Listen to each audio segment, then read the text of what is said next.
Pisk, muito bem. Qual é a 32? Aquela é a 32. Aquela? É. Essa aqui é menor, né? 24. Será que ela fez parcial?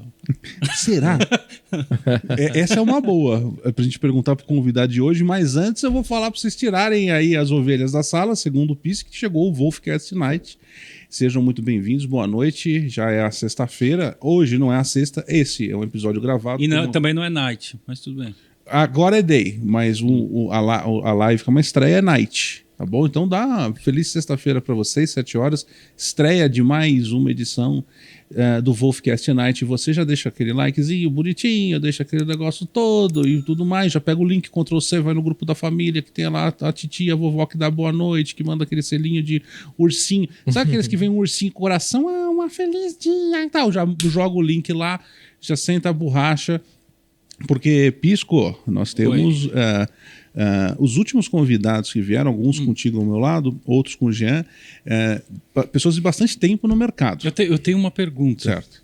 A gente fica fazendo... Você que tá aí no chat agora, a gente fica fazendo esse suspense pra revelar quem Mas já tem o nome, tem o nome e a thumb da pessoa no YouTube, na cara. Então todo mundo já sabe quem é. A gente é inocente, né? A gente é muito inocente. A gente é inocente. Não, mas eu acho que tem esse prólogo, essa apresentação. Eu julgo o Leandro, que é um convidado, que já abre a câmera para ele, como um cara, um dos caras que fazem uma das melhores lives. Eu acho que você é um dos que faz as melhores lives sobre mercado, porque você consegue tocar a live sem parar. Eu nunca vi isso, já vou dar boa noite para você, Leandro Martins. Como vai? Boa noite, boa tarde, boa noite. Obrigado pela participação. É um prazer, escritório maravilhoso na casa aí de quem revolucionou o mercado do trader, né? E você tá junto com a gente há um tempo já, junto com o Modal, que fez Pulga e a turma lá. Eu lembro bem o Modal, que era o Modal em São Paulo tinha esse tamanho praticamente. No começo, o Modal Mais então era o tamanho desse espaço aqui. E muita coisa rolou de lá para cá, né, Leandro? E agora ficou gigantesco, né? Gigantesco. E vocês colaboraram muito aí com o Modal, com os traders. Eu acho que é case único no mundo. Vocês souberam de alguém fora? Não sei, nesse modelo não sei. Eu acho que de fora para dentro não houve esse movimento. Eu acho que foi um movimento de dentro mesmo. Porque até para quem não sabe, dos meus seguidores, de vocês, com certeza já sabem a história toda, mas como eu vou divulgar também bastante, vou tentar ajudar aí no que for possível a audiência. Para os meus seguidores que nunca ouviram falar, acho que são raros, revolucionaram o mercado trazendo justamente inovação, queda de custo, com a ajuda do Pulga, que também é um trader, sendo o CEO do Modal Mais. E no Brasil ninguém sabia disso, nunca aconteceu. E lá fora acho que também não deve ter nada parecido, da galera se juntar, somar força. Lá fora já se juntaram para estopar a gente, né? É engraçado que assim, isso que o Leandro falou, né, cara, eu lembro de toda a trajetória, eu tô praticamente, não peguei só o iniciozinho que eu não tava, mas todo o resto eu tava. Então, era muito diferente o ambiente. Então, quem chega hoje... Bebe água limpa, né, hoje? Hoje é muito diferente, questão de custos, questão de facilidade. Hoje você tem plataforma grátis, coisa que era um absurdo. Uma plataforma custava R$400 para você ter.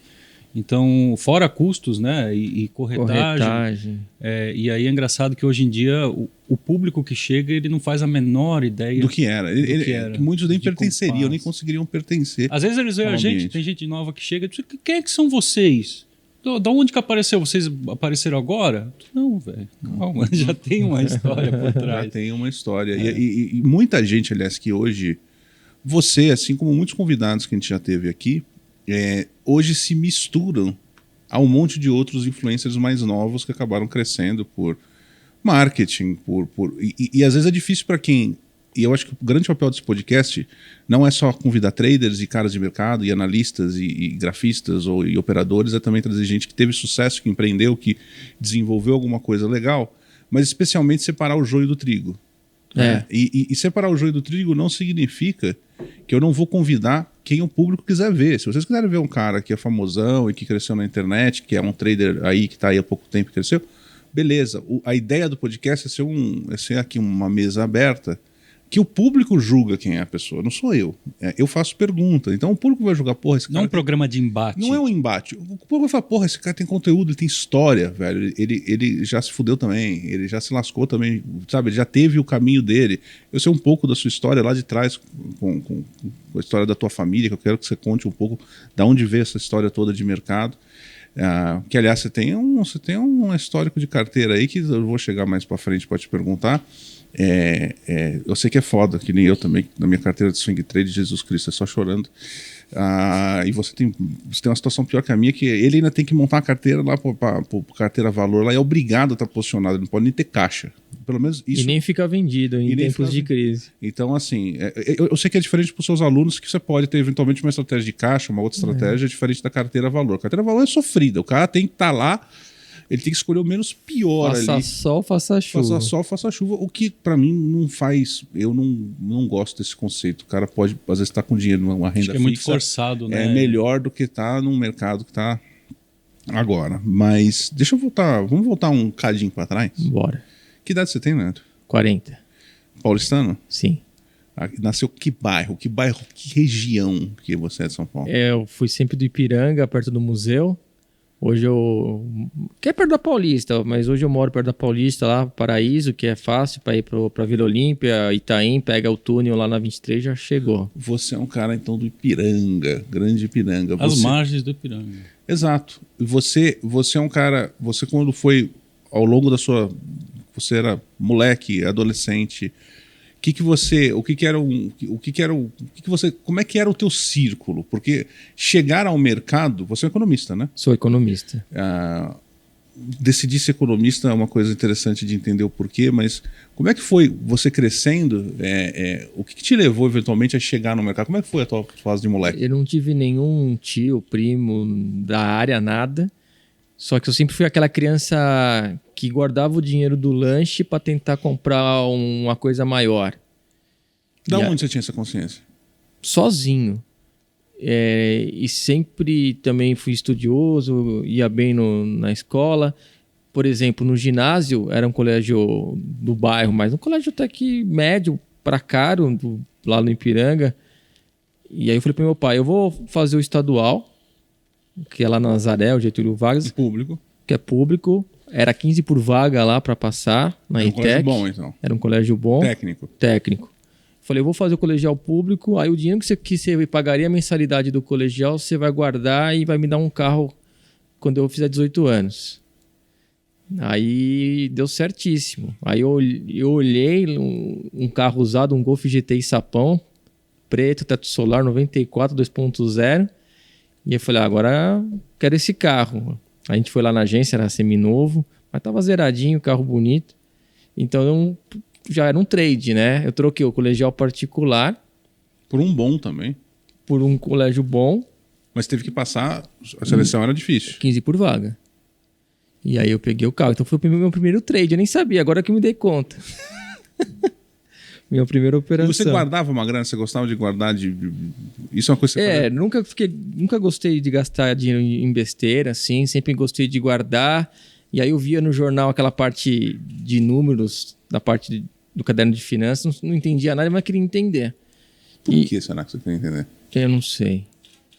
Mas era a única área que me chamava a atenção. Era de... Teu pai é de que área? Meu pai era engenheiro mecânico.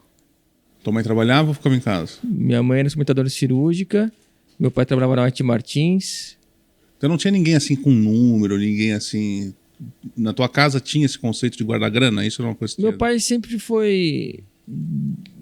Por ser engenheiro, né? Fazia a planilhinha dele no papel na época. Orçamentinho e tal. Mês a mês. Dava aquelas brigas com a minha mãe quando ela estourava um pouco. Eu, quando era criança, eu não entendia muito o que estava acontecendo. Não, acho que ele queria só colocar ela no prumo. Normal, vida normal. E você fez o colegial técnico no Ipiranga, depois conseguiu o teu carro, fez o seu trade com o teu pai. E aí, você já sabia? Porque para fazer economia foi o jornal, foi essa coisa de eu quero ver se eu entendo o que está escrito aqui. E pensar em dinheiro, achar que seria fácil quando eu me formasse estar numa empresa e gerar uma baita economia para a empresa e e fazer acontecer, né? Na cabeça de moleque você não tem muita noção. A gente não tem muito o hábito, pelo menos não tinha no passado, de... Pô, tô no colegial, deixa eu fazer algumas matérias em faculdade, pedir para visitar algumas aulas, sentir se gosta ou não. Matérias extras ali, alguma coisa. Aí eu entrei em economia no Mackenzie, antes de fazer o MBA e Master na USP e depois fora, mas comecei no Mackenzie. Muito teórico, economia. Muita coisa que você não usa. Era longe nada. do que você queria. Quando eu cheguei na graduação, você não vê muita aplicação de mercado financeiro, finanças pessoais. É muita coisa, David Ricardo, Adam Smith, coisa que tá lá para trás. Você tem muita matéria que, econometria, que o eViews, o Excel roda e você fica lá calculando 3 páginas. Então, foi um pouco frustrante para mim a graduação. Eu só fui ver bem na prática mesmo quando eu fui para um MBA de Economia e Setor Financeiro dentro da USP, que era a FIP dentro da USP, que não é mais. Que era focado na área financeira. Economia e Setor Financeiro, bem aplicado, com professores excelentes. Peguei o Lanzana de Economia Brasileira, que dá uma aula, e aí tudo faz mais sentido. Então, mudou demais. Você já foi direto, você nem foi trabalhar, você graduou? Não, meu primeiro semestre de Economia... meu pai faleceu e eu não trabalhava, minha irmã e minha mãe também na época não. Veio um dinheiro da Previdência de uma vez só e falaram, se acabar, acabou, hein? Não voltem aqui na empresa para pegar mais dinheiro que não tem. Isso da empresa que ele trabalhava, era a Previdência que ele estava ao longo da vida inteira dele ali guardando. Então é um dinheiro que a gente teria que se virar. Aí, estava acho que primeiro, segundo mês de graduação de Economia. Aí eu comecei a pegar livros, revistas, para tentar ver onde eu colocava esse dinheiro. E eu falei, deixa eu já trabalhar. Ficou na tua mão? Você é o irmão mais velho? O primeiro mês ficou, eu sou o mais velho, 1 ano e 2 dias. Ficou na minha mão. Não, desculpa, ficou na mão da minha mãe. Passaram 2, 3 meses, eu vi que o negócio estava descontrolado. E que... Ia pro saco, o dinheiro ia pro saco. Ia embora. E não ia durar tanto. Então eu falei, não dá. Vai ter minha faculdade da minha irmã, tem as despesas e tudo mais, condomínio que é quase um aluguel, né? Não é aluguel, mas condomínio é caro. E aí eu tomei o controle, comecei a estudar revistas e livros. Hoje em dia é diferente, né? Isso em 99, você não tinha canais no YouTube dando várias aulas como hoje. Hoje, quem se esforça consegue aprender qualquer coisa, na minha opinião. Aprende até inglês e vai devorar qualquer conteúdo lá de fora, que ainda com a pandemia, o que estourou de curso online gratuito de universidades, né? Então, acho que quem tem iniciativa hoje está muito mais fácil. Mas já tinha bastante coisa na minha época de livro, de revista. A internet estava começando, né? 95 a 99 não tinha tanta coisa. Não tinha nem Amazon. Eu comprava livros de trade da traderslibrary.com. Que chegava, porque hoje com a Amazon você tem muito mais coisa. Semana já. Demorava. Era 1 mês chegava. Bom que não pagava imposto e é um site legal. Você deve ter comprado livro nesse site. Então, eu tive que devorar. E aí foi interessante, porque no primeiro semestre de economia ninguém pegava estágio. E aí eu vi a Ambit, que hoje juntou com a Ambima com a Andima e a Ambima. Aí eu fui trabalhar na Ambit, que era autorregulação de fundos de investimento. E na entrevista... Estagiar. Mas na época, em 99, 2000, a gente ganhava de R$ 1.000 a R$ 1.500 de estágio. Na época. É tipo 5 prata hoje. Exato. Hoje eu vejo estagiário ganhando R$ 1.000. Que a inflação comeu tudo. Mas na época era um valor bom e já para pegar experiência, criar um networking. E aí pelo que eu estava a estudar dos fundos e tudo mais, eu senti que foi uma grande diferença para eu passar no processo. Porque eu senti até uma surpresa do gestor que me entrevistou na época, que foi meu chefe. Então, acho que a necessidade de eu me virar, porque provavelmente eu ia só buscar estágio ou trabalho depois de uns 2, 3 anos. Meu pai já falava, vai trabalhar, vai conhecer gente nova, não sei o que lá. Mas eu tinha aquela vida de querer ir na academia, querer viajar e ainda curtição, né? Mas aí foi uma virada de chave e fez eu amadurecer mais cedo. E me ajudou também no campo profissional. Depois eu fui para o Citibank, aí passei numa consultoria de mercado de capitais. Sempre dentro do mercado financeiro. sempre no mercado. E aí eu fui para a técnica. O que é hoje as consultorias que todo mundo vê? A técnica era uma consultoria old school. Né? Não tinha essa propaganda, era mais conteúdo. Hoje você vê que as coisas são mais equilibradas, né? Dependendo da casa, até de um desequilíbrio do outro lado. Mas era uma casa porrada em conteúdo. E não tinha essa repaginação que tem hoje. E aí depois eu passei por corretoras. Peraí, antes de chegar com calma, puxa o freio. O bicho acelerado. Pode vir, Nagas, fica à vontade. Caramba, hein? Aí sim. Coisa chique. Você. Vamos só fazer um paralelo aqui, porque você já está chegando em corretora, você já fez os MBAs, já fez o canal de coisa. Você tomou realmente, então, conta desse patrimônio que ficou com a tua mãe? Sim.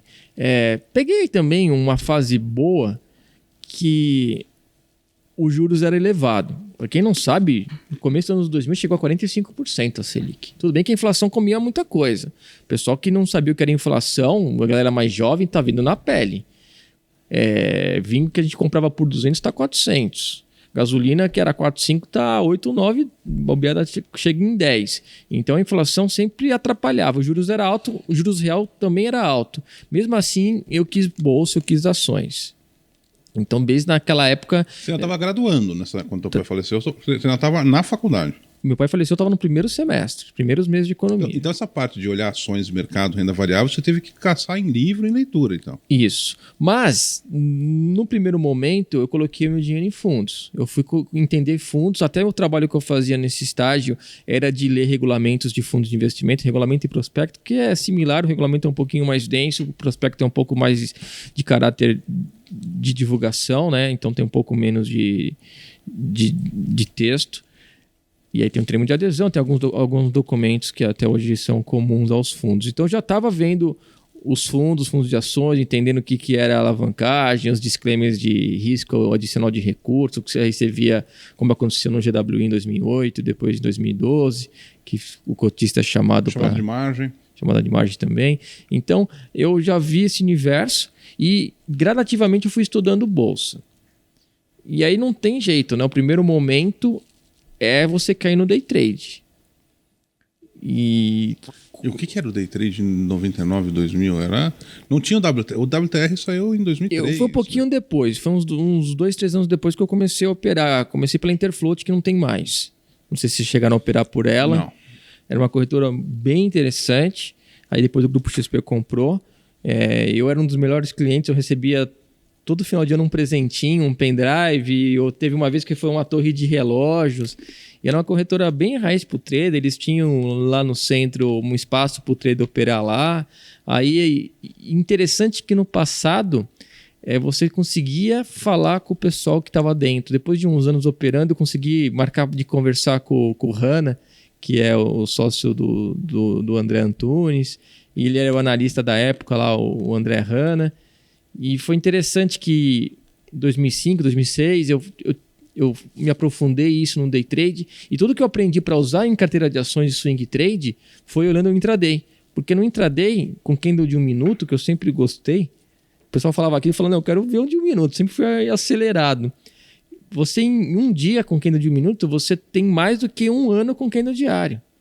Então os padrões que eu gosto, bandeirinha rumo ao gap no candle diário, que quando dá uma bandeira rumo ao gap no swing, dá uma porrada. De 90% acerta, mas o difícil é ter toda hora, né?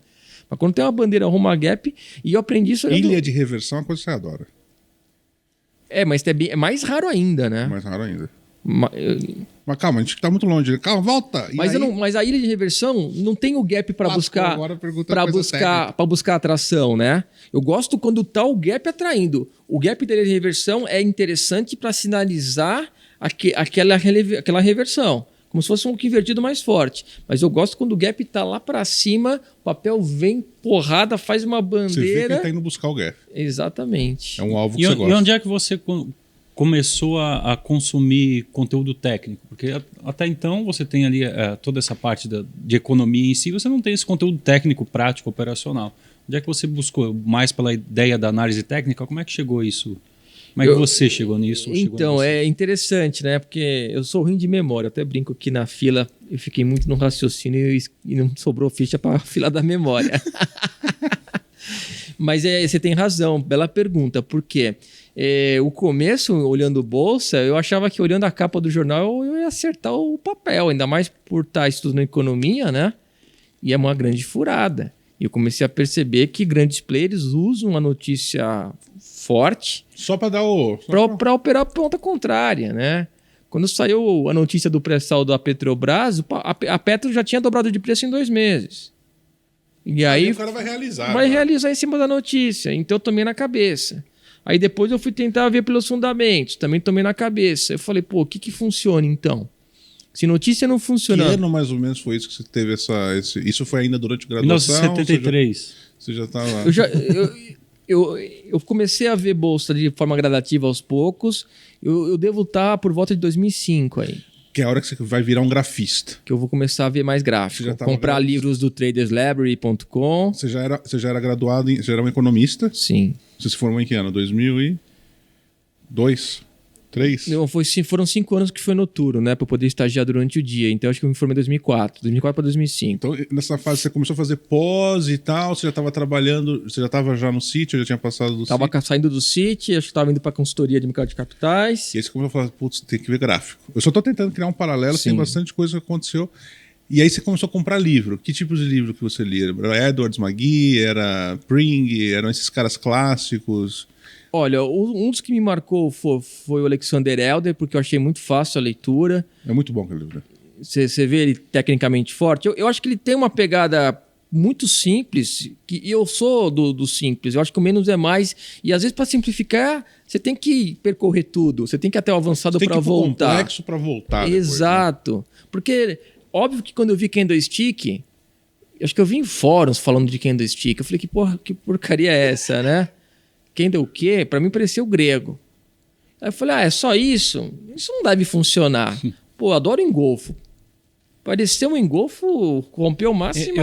Eu acho que essa questão do simples, né? Você, lógico, não é que você complica, mas você precisa saber separar aquilo que é simples. Então, para você fazer uma parte ali que é simples, você está olhando todo o resto. Você tem que saber o que ignorar. E para saber o que ignorar, você tem que saber o que primeiro tudo para você saber o que você tem que conhecer. De lado, Então, as pessoas acham que a operação é você entrar na operação. Não, tem todo um caminho muito grande antes para aquela coisinha simples de eu entrar aqui, por causa disso, sair aqui. Então, o conhecimento ele é grande.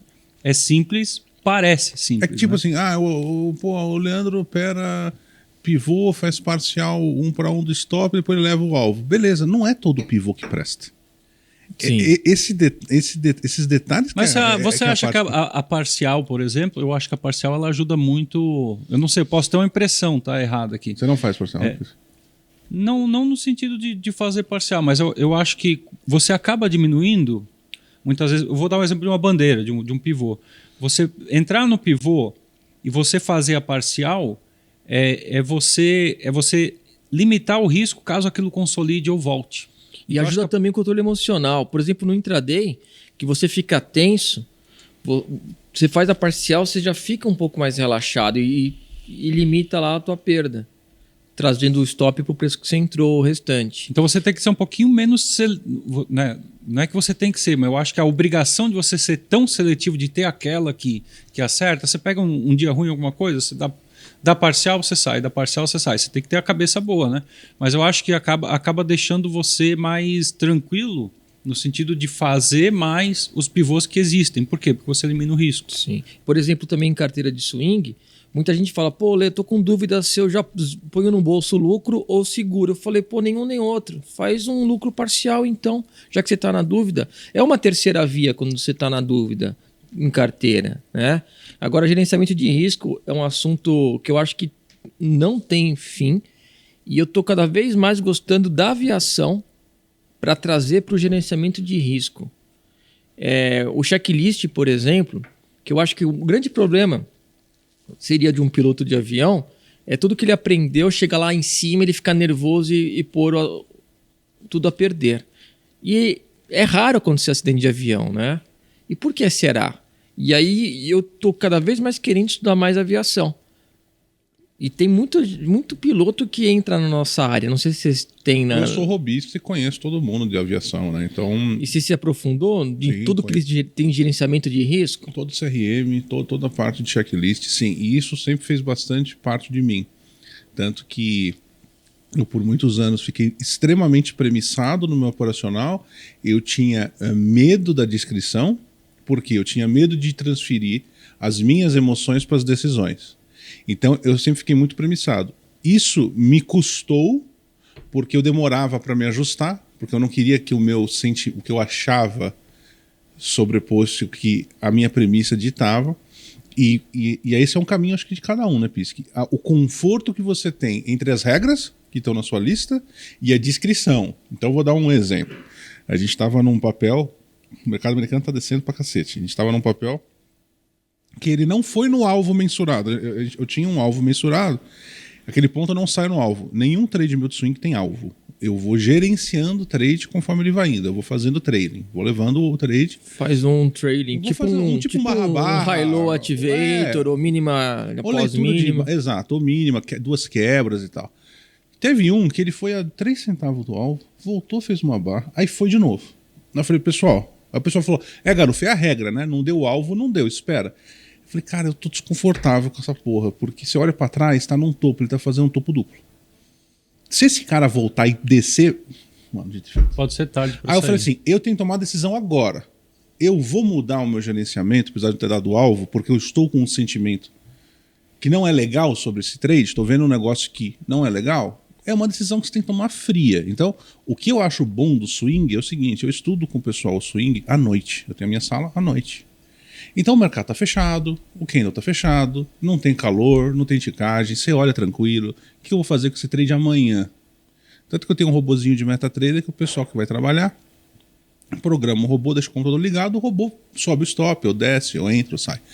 Porque, e eu acho que essa é a grande... o lado do swing positivo é o número de ações, de papéis que você tem. Eu opero nos Estados Unidos, então eu tenho 1 milhão de papéis para operar. O Brasil também tem muita oportunidade, mas essa frieza e essa tranquilidade. Isso num 5 minutos, num 1 minuto, você olhou, errou. Ou você toma uma decisão, então é mais ágil. E aí o checklist, num calor da emoção de um day trader, é importantíssimo, né? Porque, por que ele entrou? Não sei. Com um checklist na mão, você fala, entrei por isso, de tudo que eu já aprendi na teoria, tudo que eu já treinei em simulador por 1, 2, 3 anos, e agora na hora do vamos ver, ele está seguindo à risca um checklist. E aí, ouvindo também alguns programas de aviação, por exemplo, aquele caso do avião que deu pane eletrônica e caiu 1, caiu 2, é também da aviação, não só do piloto, tem alguns mecanismos de stop. Pô, caiu um avião, caiu outro, em pouco período... Parou. É que nem o trader que tomou prejuízo num dia, prejuízo num outro... E é fora do padrão dele, né? Esse tipo de coisa. Levanta a mão, alguma coisa está acontecendo. Então a aviação nos traz muita coisa para aplicação para o trader, né? Sim. E eu sempre gostei muito de analogia, porque eu acho que é a melhor forma de aprender e também de ensinar. E o meu hobby dos últimos anos é kart amador. Kart rental mesmo, que você não tem que comprar o equipamento, tem o borrachão de segurança, então é seguro e é barato. E você com R$200 por mês, você participa de qualquer torneio, uma vez por mês, geralmente na granja, que é uma bela estrutura. E o kart é muito curioso, porque que nem tem um traçado lá padrão que é 1 minuto. E aí todo mundo começa com 1 minuto e 10. E a galera pro faz 57 segundos. Aí você vai, cai para 1 minuto. Ainda faltam 2, 3 segundos. É muito tempo. É muita coisa. E aí você fala, tem algumas mágicas, tem alguns segredos, tem coisas complexas. Aí você paga uma consultoria aqui, um coaching ali. Aí Pequenas técnicas, frenagem, entrada em curva, detalhe, né? Mas você acha que vai ter alguma mágica. E não tem. E não tem. Mas, pô, mas me ensina aquela mágica. Que nem quem faz o meu curso de swing, de carteira de ações pelo Modal Mais. Pô, Leandro, eu vou aprender aquela mágica absurda. E aí quando vê que o curso é para simplificar, o menos é mais, a maioria adora. Mas tem uma minoria que fala, pô, mas cadê aquele coelho da cartola? E a mesma coisa que eu pergunto pro piloto que vira 57, 56 e faz reloginho. Eles fazem 57, 0, 57. Eu falo, pô, mas você tem aquele volante mais brusco, você tem aquele acelerador com o pé trocado, você faz aquele punta-taco e não tem. É a consistência, é o menos é mais. Então, e o kart é muito interessante, porque ele mostra que técnica o menos é mais, para de tentar ficar achando caixa preta ou buscar o segredo, isso é importante. E também o controle emocional, porque às vezes você vai treinar, você faz tudo certinho. Aí você põe um capacete, vai para a prova, 40 pilotos no grid, primeira curva você já roda, já te batem, você vai para a grama, porque você tem que focar o emocional. E isso é fundamental. E o que você comparou também do day trade, que foi muito importante no meu começo, mas depois eu preferi o swing trade por ter essa calma, eu sempre falo esse paralelo. Pessoal, vocês estão indo bem no kart, que é o swing trade, você vai rodar aqui, vai rodar ali, vai aprender, vai melhorar a consistência. Se está indo muito bem e já quer pular de nível, quer já ir para um Fórmula 1, é mais emocionante. A recompensa também pode ser muito maior, mas o risco também é muito maior. E se você sai do kart para a Fórmula 1 sem ter essa base e sem ir de forma gradativa, se eu entrar no Fórmula 1 como eu nunca entrei, é bem provável que eu vou rodar na primeira curva, vou bater na minha lateral e eu vou morrer. Então eu acho que... Esse é o pior. No kart você bate no borrachão, um carro que é todo cheio de metal em volta. Fórmula 1 você morre. Exatamente. Mas aí é um paralelo interessante, porque ele a gente aqui, né, tava no assunto, por exemplo, de aviação, e aí ele botou um exemplo interessante que é o quê? Pô, aconteceu a série de acidentes ali com o Max, né? E aí pararam tudo para ver o que estava acontecendo. Muita gente não percebe, mas quando a gente vê pessoas que vêm, por exemplo, para o mercado, principalmente de day trade, o risco é tão alto que eu acho que esse paralelo é interessante. Por quê? Ali porque o risco é de morte. É um risco real e iminente ali de morte. E na conta de quem está entrando sem saber o que está fazendo, também é esse risco. E mesmo para quem faz, tem esse risco. A gente que faz, você tem esse risco. Então você tem que estar sempre atento. Se cair 2, 3, você tem que... Mas 2 dias de prejuízo alto. O que é cair 2, 3 para você dentro da sua estratégia, da sua técnica, né? Você tem que também conhecer o padrão dela para saber o que é fora do padrão dela. Fórmula 1 e kart, mesma coisa. Você pode ali no kart ter essa ideia, é muito menos rígido com a questão de segurança. Porque o risco é menor. Exato. Existe um risco menor, a velocidade é menor, você tem mais proteção, você tem várias coisas. Como ele falou do swing. Dá para olhar à noite, frio, sem mercado. Agora, histórias de day trade... que você toma stop. Aí a galera mais louca, ou quem tem técnica de virar-mão, vou respeitar, mas virar-mão, o cara pode perder tudo num único dia.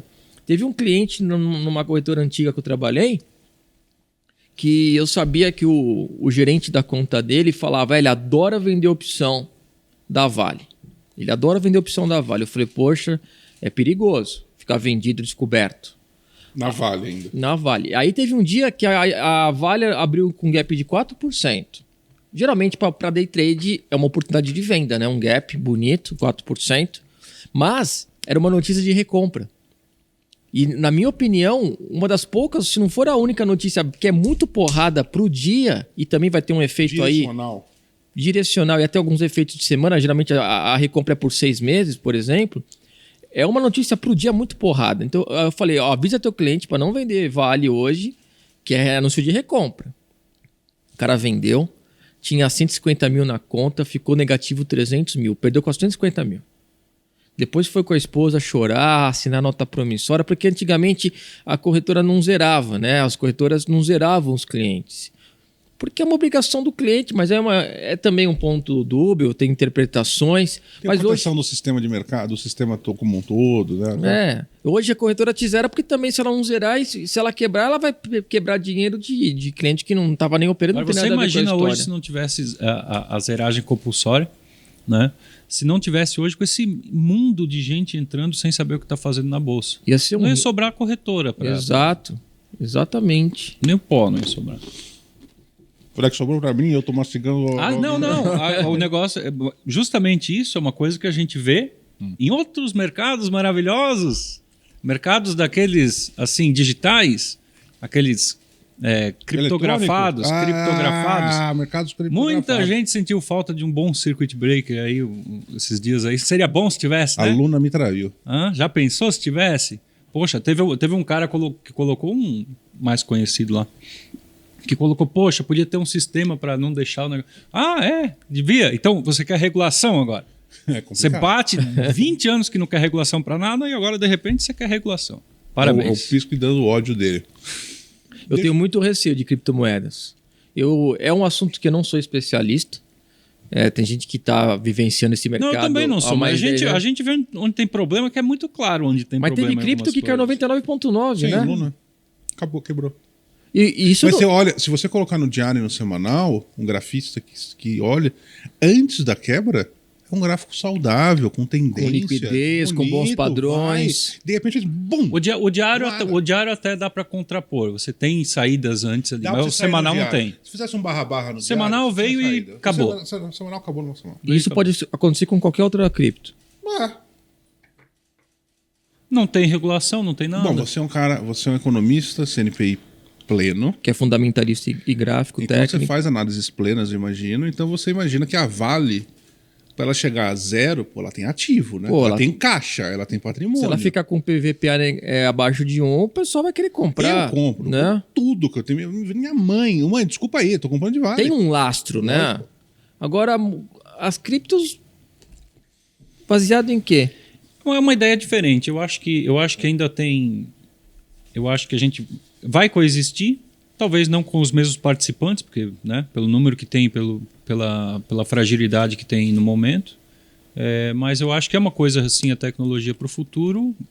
Hoje eu acho que ela não é ainda o que muita gente pensa que é. Tem apostas, eu acho que é muito um sistema ainda de apostas. Lógico, de repente quem tem uma visão e consegue entrar no início principalmente de uma revolução que pode ser desse tamanho, sim, cara, tá bem, parabéns, né? Pela resiliência, pela visão e pelo engajamento aí na coisa. Deixa eu até vamos dar um Ctrl. Mas só perguntar uma coisa de cripto. Por exemplo, a Bitcoin que era centavos foi absurdamente... Que nem pegar um Porsche. Você quer comprar um Porsche? Quanto custa? 200 mil. Agora foi para 2 milhões. Pô, não vale. É que com base em quê, né? O pessoal fala o seguinte, demanda, oferta. O pessoal diz o seguinte, um Bitcoin vale um Bitcoin. O meu problema, eu não sou economista, então eu entendo as coisas que eu fui estudando empiricamente. Um cabelo vale um cabelo? Não, se você tem uma moeda, ela tem que ser uma unidade de conta, ela pode ser uma reserva de emergência em algumas moedas, uma reserva de valor, não são todas, pouquíssimas, na verdade, são reserva de valor, talvez o dólar, talvez o franco suíço. Ela é uma unidade de conta, uma unidade de troca. Eu não consigo comprar porra nenhuma com Bitcoin. Desculpa, velho. Eu não consigo sair daqui e até o Guarujá, até o litoral e achar algum lugar que me venda um troca. Não, mas tem a loja lá na Cidade Jardim, tem uma banca que tá vendendo. Teve muito marketing, né? Mano, pra aparecer lá na capa da UOL que a empresa tal, vendia tal coisa. Pode chegar esse momento? Pode. É aí que tá. O que a gente fala muito de cripto, a gente bate muito aqui. A questão é que eu não quero ser o apostador, entendeu? Eu quero, depois que está consolidado, eu quero... E você comprando, você está sendo a contraparte de quem comprou muito mais barato, ficou milionário e você está sendo a contraparte. Eu tenho um amigo, meu sócio, ele diz assim, cara, você pode comprar, você tem só que torcer que tem um trouxa que paga mais caro. Exatamente, e eu não quero ser esse trouxa. Entendeu? Então, assim, gente, não é para desqualificar. Se você quer... Isso é com qualquer ativo. A gente está fazendo uma análise de qualquer coisa. Para mim é uma startup, Leandro. O que para mim é cripto? É um ambiente de startups. Você vai colocar tudo numa startup que você tem? Não. Pode ser 1% do patrimônio. Cara, vai que eu tô errado. Você pode colocar aquele pedacinho no vai que eu tô errado. Eu hoje colocaria em Ethereum. Tá? Apesar de que a gente tem risco de seletividade. Eu posso errar. Pode ficar todas menos o Ethereum. Mas eu acho que o Ethereum tem mais... potencial do que potencial por causa da tecnologia e as coisas que ele provém já em volta, o ecossistema. Mas você, no seu gerenciamento de vida e de risco, você tem que saber que qualquer coisa, seja esse tipo de mercado ou outro, ele pode ir a zero, pode sumir e você pode perder o seu dinheiro. Não tem... O grande problema é que o cara fala assim, pô, mas se você pôr 1%, garoto, se o negócio subir 1.000, vai ter que subir 10.000% para você dobrar o teu patrimônio inteiro. Tá ótimo. Porra, se o bagulho subir 10.000% e me deu 100% de rentabilidade no meu patrimônio, tô rindo à toa. Com um risco pequenininho. Com um risco desse tamanho. Então, para mim, a cripto ela pode ser um risco-retorno muito positivo de um patrimônio Mas e a muito seletividade? pequeno. O problema é a seletividade. Então, você pode escolher o errado. E é por isso que eu gosto das ações também. Quero voltar um pouco para isso. Sem ódio, tá, pessoal? Calma. Isso aqui serve para qualquer coisa no mercado, de ações a criptos, de coisas que existem a coisas que não existem. Eu, por exemplo, não vendo ações no swing. Eu não vendo. Mas aí é uma crença minha, eu não opero vendido. Entendeu? Mas aí depois a gente troca uma ideia. Mas você zera. Eu zero, mas eu não abro venda. Sim, não, porque na brincadeira eu lembrei. Esse zero é boa. Eu lembrei que teve um cara que falou: nunca perdi no day trade. Nunca perdi. Nunca zerou. ele posiciona quando tá perdendo. Aí ele pode perder na posição, mas não no day trade. Você estava ali, então, naquele momento, 2003, 4, 5, você começou a estudar gráficos, o Helder, que é um cara muito legal, fala do triple screen. Gostava do Bukowski, que tem a enciclopédia de figuras. Você leu tudo aquilo? Eu usava muito como referência, né? Então, tem um volume de 300 páginas, tem um de 1.000. Então, eu passei o de 1.000 rápido e eu peguei aqueles... Ele tem uns sumários dos percentuais. E das figuras. Foi uma coisa que foi uma grande sacada que eu tive, que justamente que me decidiu, que muita gente deve ter tido, que eu falei, cara, eu não vou vender ação. Ações, eu não tô falando derivativos, tá, gente? As pessoas falam, Garufo não vende. Não, ações. Por quê? Minha crença, ações são ativos feitos para criar valor. Se é algo feito para criar valor, ele naturalmente, o vento dele no longo prazo é para cima. E você pega um canal de um índice, um canal primário, o Ibov é um canal de alta. Sim. Só sobe. Então, a subida mais lenta, mas ela vai. A queda é que nem o índice. O índice quando cai é que nem o S&P também quando cai. Você tá vendo as barras sobe que de escadinha e cai de elevador. E para mim o timing da queda ele é mais complexo de buscar. E o que acontece comigo no swing de ações? Se eu ficar caçando o timing da venda, eu perco muita boa oportunidade de compra. Então eu prefiro estar sempre com o meu olho olhando para compro ou não compro, do que compro ou vendo ou não faço nada. Porque muitas vezes eu vou perder boas oportunidades. Cara, você vai ficar de fora de muita oportunidade, você vai ficar fora de um bear grande. Mas se eu colocar no S&P, o Ibov, coitado, comparado com o S&P, o Ibov é um Bolsa Família. Mas em termos de construção gráfica, o S&P de 10 anos tem bear 1. Por quê? Por que eu vou ficar querendo vender? Mas aí é uma crença minha. E é o que você falou. Como em 2008, como em março de 2020, com o Covid. O próprio 2018 foi um ano no S&P, foi um ano difícil. Mas, cara, não é toda hora. E são quedas rápidas. E se você... Hoje bateu 20? Não sei, mas... É só de isso é para eles, né? Para quem olha no gráfico... Eles só contam 20, quando é 20 de fechamento, não é 20 de sombra. Tem que ter fechado com 20 do fechamento de alta e eles contam com o bear market. Então, assim, cada um tem um jeito de fazer. Cada operador tem uma maneira. Mas se é que eu entendi, que nem em 2008, 18, 20... A queda é tão rápida de algumas semanas que você fica tentando vender, você fica esperando para ter um ponto de compra. E nesses momentos de queda intensa, rápida, é muito comum apresentar alguma congestão. Seja um triângulo ou um retângulo, porque aí dá a desinteria, né? Sim, a caganeira toda. E aí o mercado não volta de uma vez, geralmente. Você não fala palavrão? Eu evito. Fala merda. Boa, vai continuar. Pode continuar. Eu fico estragando tudo. Eu evito. Daqui a pouco eu ia chegar na live e não mandar. Fala, seus porra! Estamos ao vivo, fechamento, caralho! Tudo bem. Então é comum, podem perceber, podem fazer um backtest visual mesmo. É comum que o mercado, antes de voltar forte, ele fica meio apreensivo de lado para ver se vai ter mais uma pernada de queda. E aí, rompendo para cima, dá oportunidades de triângulos ou retângulos rompendo para cima no candle diário. Isso é uma coisa interessante numa questão de estratégia.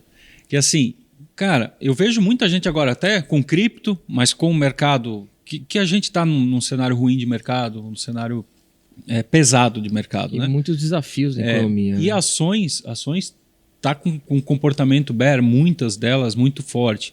Então, isso que você falou é interessante. Cai, mas se voltar a subir, espera o negócio voltar a subir. Você Dá não um sinal precisa... que tá subindo, não precisa adivinhar.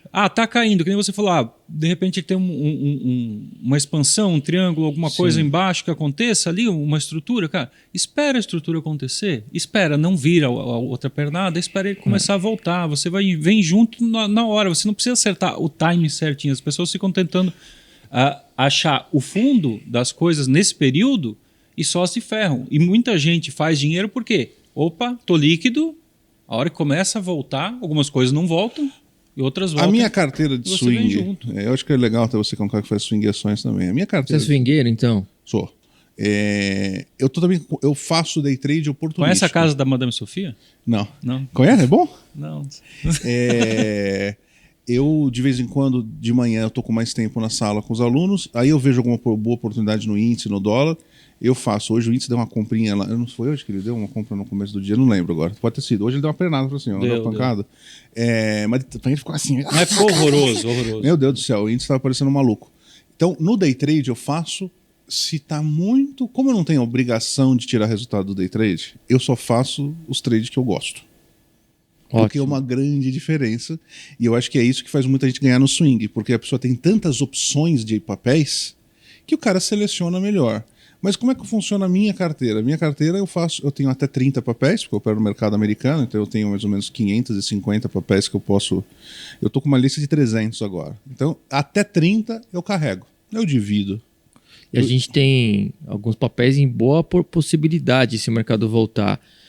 Netflix. Eu tô posicionado na carteira. Meta também. Também tá na minha carteira. E Mercado Livre também. São três tem papéis muitos papéis baratinhos agora e lá. tem até um padrão gráfico querendo, em BDR principalmente, que eu olhei recentemente esses três. Bom, tanto o Facebook quanto o Netflix pode fazer ali embaixo, ficar ali congestionando, romper para cima. Exatamente, dá um time, tem gap. Agora, só para voltar ao ponto que você falou, que você não faz venda descoberto em swing, porque quando a gente descobre que a gente também pode ganhar na queda, eu acho que é uma surpresa bem positiva. Caramba, eu posso ganhar com a queda também, então eu vou ficar milionário que eu vou ganhar em qualquer momento e não sei o que lá. E muita gente que descobre fica com esse entusiasmo. E até o pessoal fala, pô, Leandro, você vai dar venda na carteira? Eu falei, na carteira valor eu não posso. Mas e pra gente? Eu falei, é um pouco mais complexo. Por quê? É o que você falou. Dificilmente você pega um mercado em tendência de queda, como em 2015, que eu dei 6 vendas na Petro, todas assertivas, quando eu estava numa outra casa. Porque estava um ano pesado, 2015. Estava em tendência. Sinais bonitos da tendência não era a diarreia. Que a diarreia é difícil pegar o timing. Se o Ibov você está vendo topos de fundos descendentes, aí sim você pode pensar em ganhar com a queda. Mas é raro acontecer isso. Porque, como a gente falou, o Ibov geralmente é um canal primário de alta. Então as correções são rápidas, 2008, março de 2020, o mercado volta a subir para tentar retomar. E, pessoal, não se esqueça que ficar vendido tem um custo, né? Você vai pagar o aluguel. Tem. E quando. E sabe qual é o meu medo? Meu pior medo é o mercado ser pego de contrapé. Se dobrar de preço, você perde tudo. Com um balanço que foi muito melhor do que você esperava, você tá vendido. O bagulho abre com gap. Cara, os gap que abrem na alta quando o mercado fica feliz. Ações é facinho abrir com gap fácil de alta. Desse tamanho, você tá vendido, não adianta. E aí você não sabe se stop ou espera voltar pro gap. Aí não volta, dobra de preço. Como aconteceu em 2003 a 2008, Petro, Vale, Siderurgia e outros papéis dobravam de preço a cada ano.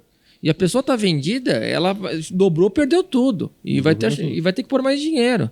Então, ficar vendido, o emocional fala mais alto, atrapalha demais, o custo é mais elevado. Perder 100% na venda é muito mais fácil que perder 100% na compra, ainda mais de bons papéis. Exatamente. Então, muito mais fácil e provável, né? Na verdade. Mais fácil e muito mais provável.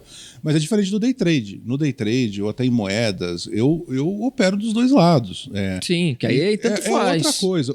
O viés é de baixo, então o índice eu estava operando só na venda até dia 13 de maio. Na 13 de maio ele virou no 30 minutos nas médias mais longas e tal. Eu falei, cara... Você tem um filtro pro lado que você vai operar no day trade? Eu tenho um triple screen. Eu faço um triple screen. Baseado num diário... Eu tenho no day trade, o filtro no diário para jogar pros 15 minutos, 5 minutos, 1 minuto. O day trade é 30 minutos, 5 minutos, 1 minuto. Tá. E o 30 é o filtro do lado que você vai operar. O 30 é o que me dá viés. É o que me dá o lado. Se eu compro, se eu vendo. Porque, cara...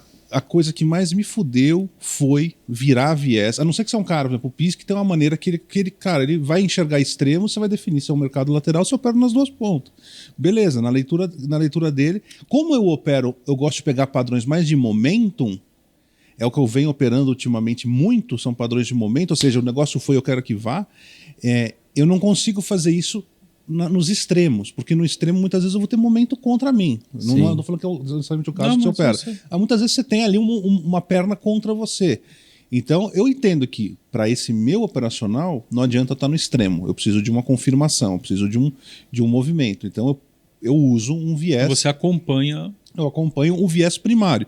Então, o índice está com viés. Hoje ele estava com viés, eu acho que de compra ainda. E eu vi que ele fez aquela correção ontem o dia inteiro e hoje ele já deu aquele sinal. Eu falei, rapaz, isso aqui pode ser bom. Mas aí ele ficou uma bosta ali, um monte de barra para todo lado. É o que eu faço no swing. O swing eu tenho o semanal, é o tempo superior, o diário é o que eu opero, e eu tenho um de 1 hora, ou no mercado americano, aí é uma frescurite minha, eu tenho de 195 minutos, porque o mercado americano ele tem um pregão das 9h30 da manhã, que aqui é 10h30, até as 4 da tarde. Então ele tem uma merda de uma... Você põe numa hora, tem uma barra que é de 30 minutos, no meio de 1 hora. E eu tenho toque. Então o que eu fiz? Eu dividi o tempo do pregão americano e deu 195 minutos, barras inteiras de 195 minutos. Então eu olho aquele como um fractal... Fica simétricozinho. Fica bonitinho, né? Um fractal menor do diário. É frescura, é frescura. A gente pode olhar o de 1 hora... Que vai Não, lá. só isso aí funciona, tá? Só eu. Ninguém vai ganhar dinheiro no swing no mercado americano. Só eu com esse tempo gráfico. Mas isso é coisa de trader. É o jeito que a gente fica confortável. Então, no intraday, beleza. Nas ações, eu não consigo meter um diário, uma venda. Cara, eu não tenho conforto com essa porra. Entendeu? Então, porque o trader é um bicho de crenças. Sim. Se eu acredito que a ação é feita para valorizar, e aí eu tenho a carteira do outro lado. O Jean e eu, a gente tem uma carteira que a gente opera junto à carteira. E, cara, você está fazendo uma análise plena para a carteira. Na verdade, na carteira a gente nem faz análise gráfica, faz mais a fundamentalista. Mas, cara, a nossa carteira é de valor. A gente gosta de, PVPA gostosinha. A gente gosta, sabe, eu não sou tanto um cara de carteira que nem você montava, geralmente, carteira porrando, com PL alto. A gente gosta de velho. Tá. Então eu gosto de coisa barata. Se eu gosto de comprar barato, geralmente vai estar caindo quando eu estou montando a carteira. Então ter esse pensamento oposto no swing é difícil. Você fala assim, tá caindo, vou vender mais. Então eu prefiro falar, tá caindo, velho, eu cruzo o braço, espero. Quando me der um bom sinal de compra, eu volto a comprar. Então, a gente esses dias aqui, a gente ficou 2 semanas sem um sinal no swing. Nenhum. Eu falei, gente, tá caindo essa porra. Olha o semanal, cara, no microcanal não para de descer. E os nossos filtros nem sinal dão. Então eu falo, gente, o que a gente faz, garoto? A gente pode vender? Não, vou esperar. E desde a pandemia, eu acredito que os gráficos não estão tão técnicos como sempre foram. Mesmo em papéis com muita liquidez. A Petro tudo bem, fez 2 triângulos ascendentes, rompeu, deu call, mas tem tido muita falha que não é comum. Porque eu acho que é muita notícia, pandemia piora, volta, a China fecha tudo. Tá estressado, né? Tá estressado. Invasão russa. Então, quem tá indo bem agora, por exemplo, o César, fiz amizade, tava na praia, ele falou, pô, Leandro, tô fazendo teu curso, tô indo bem, tô andando com as próprias pernas, que é o meu objetivo, andar com a própria perna, para ele, já que ele vai ter uma entrada, uma saída, ele validar o que eu tô sugerindo com o que ele tá aprendendo comigo, e agora a decisão é dele para ele aprender com o erro também. E ele falou, pô, vendi uma casa no Litoral Sul, tô alugando agora no Litoral Norte, tô construindo também no Litoral Norte, tô conseguindo 5% ao mês. Eu falei, nesses tempos difíceis, ele falou, tô. Eu falei, então parabéns, porque agora que faz bom marinheiro, né? O mar desse vai fazer bom marinheiro mesmo. Porque quando tá marzinho flat de represa, aí tudo é fácil. E eu fiquei feliz. Mas na minha opinião, para quem tá indo bem agora, parabéns mesmo, porque tá difícil. Eu mesmo, mês passado, eu coloquei uma carteira com beta mais elevado e tomei na cabeça, só que eu não consigo sair, fica posicionado sem stop a carteira valor. E aí esse mês eu voltei para defensiva, tá acho que a melhor do mês agora, mas tá difícil. A melhor do mês é a menos pior, não é, no mercado desse? É isso? Sim, porque o mercado tá difícil, o mercado tá para trás. Isso é uma coisa interessante, a gente tá fazendo... Não, mas tá dando 2% hoje, o mês. Janeiro agora. Um mês? Um mês. Como é que tá o ano? O ano tá para trás. Todo mundo tá para trás. É. A maioria, uma ou outra que tá para frente. Mas tá aí- oscilando, tá muito... Tá difícil. Tá um ano difícil. É que o Ibov ele deu uma Esse porrada ano- em janeiro muito ano forte. difícil. E voltou tudo já, né? Já desceu em V. Não, e algumas porradas foram, Petro Vale. E poucos estavam 100% em commodities. Então, às vezes, o Ibovespa, às vezes, engana também. Né? Porque ele está muito concentrado em commodities, e se somar os bancos, dá 2/3 do índice. Você lá atrás começou a estudar os gráficos, aí você começou a fazer as ações, e você fazia isso pro patrimônio da tua família? Vocês tinham ali um family officezinho? Não tinha tanto dinheiro para isso. Não, era um dinheiro em conta de banco mesmo, que eu transferi em corretora. Ia tocando E pau. se não cuidasse bem, não tivesse uma boa rentabilidade, perderia aí 1, 2, 3 anos no máximo. Quando que você foi para a primeira corretora? Foi para Interfloat. Eu tava no... Geralmente a gente começa em corretora de banco, né? Mas os bancos antigos, tradicionais, não tava no Itaú, aí que você vai ver, 0,5% é muita coisa. Aí tava começando corretagem fixa, e aí na Interfloat... A gente reclama das corretoras. Tem gente que reclama de alguma corretagem. Antes da corretagem fixa, que era de 20, 19 reais, 20 reais, cara, era percentual do quanto você estava enfiando no papel. Você fazia um day trade, você já perdia 1% na largada, que era meio com meio.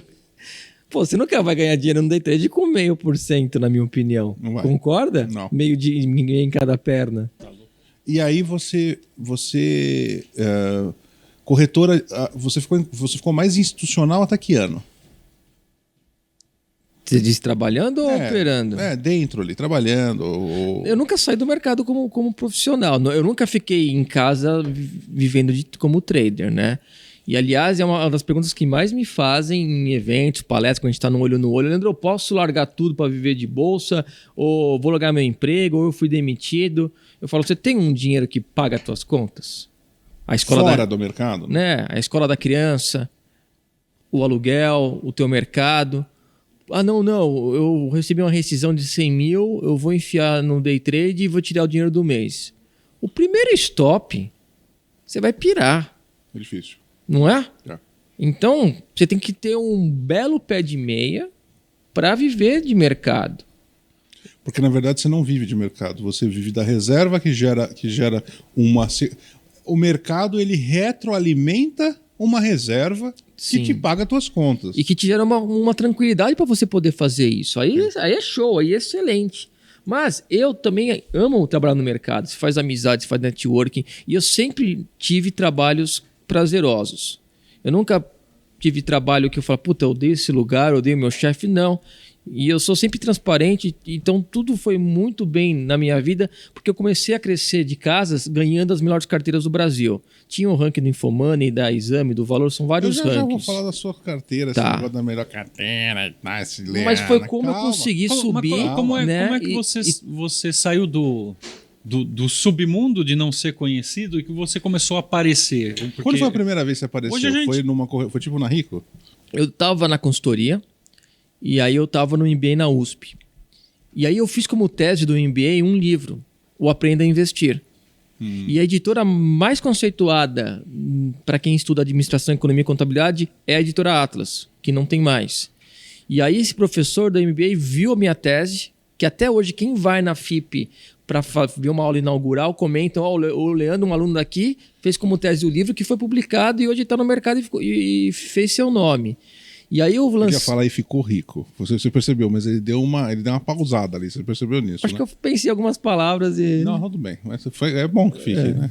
Isso é importante. E aí, lancei meu livro. Tava uma corretora sendo formada, eu fiquei lá fazendo uns relatórios, mas vi que não ia Você já virar. era CNPI? 2008, já era CNPq. Foi justamente junto com o livro. 2008 foi um ano muito interessante, porque do nada eu quis pegar um post-it. Hoje eu acho que tá mais batido, né? Todo mundo fala disso. Mas na época ninguém falava. E não tinha canal no YouTube, não tinha essas coisas. Eu peguei um post-it, pus na carteira, escondido na carteira, coloquei 4 metas.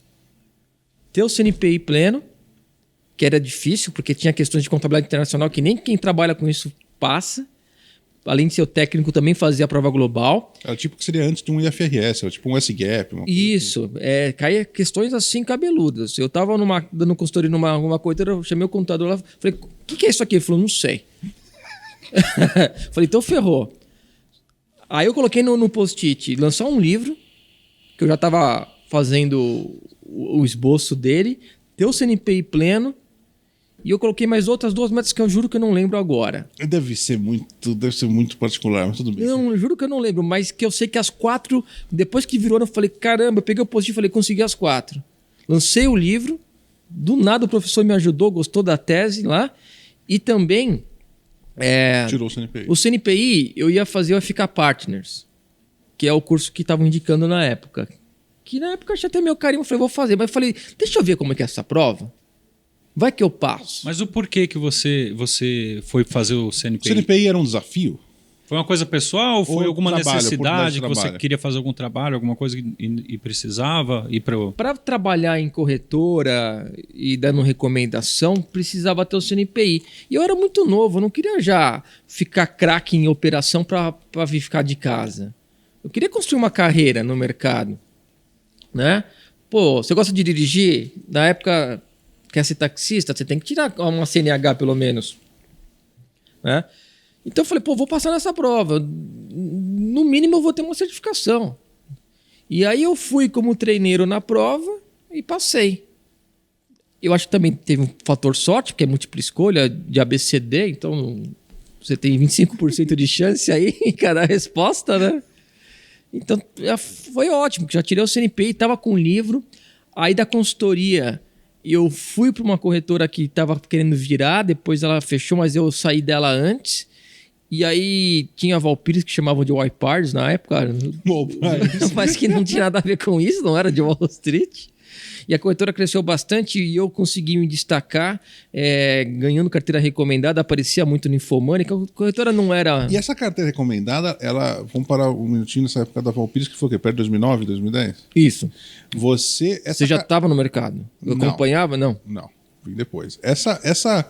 Essa carteira, essa tua carteira recomendada, ela já vem de origem lá do que você já fazia pra grana da tua família? Não. Não? Isso foi depois do CNPI, depois de conceitos? Porque essa carteira você tem algumas regras. Tá, não, calma. Não, vamos só falar do seu... Pera, calma, tá complexo. Vamos falar só da sua cronologia e aí a gente vai entrando pra parte mais técnica, essas coisas. Você ficou lá na Valpires um tempo... E antes da Valpires eu já estava viajando no Brasil pelo Expomoney como palestrante. Então, no ano que eu lancei o livro, tirei o CNPI, foi muito curioso. E olha como a vida é, e a vida nos ensina, a vida dá voltas. Então, humildade sempre, para todo mundo. Me chamaram para dar uma palestra, acho que foi pela editora. A editora tem uma assessoria de imprensa. E aí me chamaram para dar uma palestra na Saraiva. E eu acho que foi 2007 para 2008, lançando o livro. E aí eu falei, mas vai ter muita gente? Falou, acho que vai ter pouca gente, a gente não divulgou, acho que vai ter umas 3, 4 pessoas. Na Saraiva do Vila Lobos. Caramba. Aí eu fui. E um dos presentes adorou minha palestra, tava começando, tava engatinhando ainda. Eu deixava a barba para parecer mais velho, né? Que tinha 20 e poucos anos.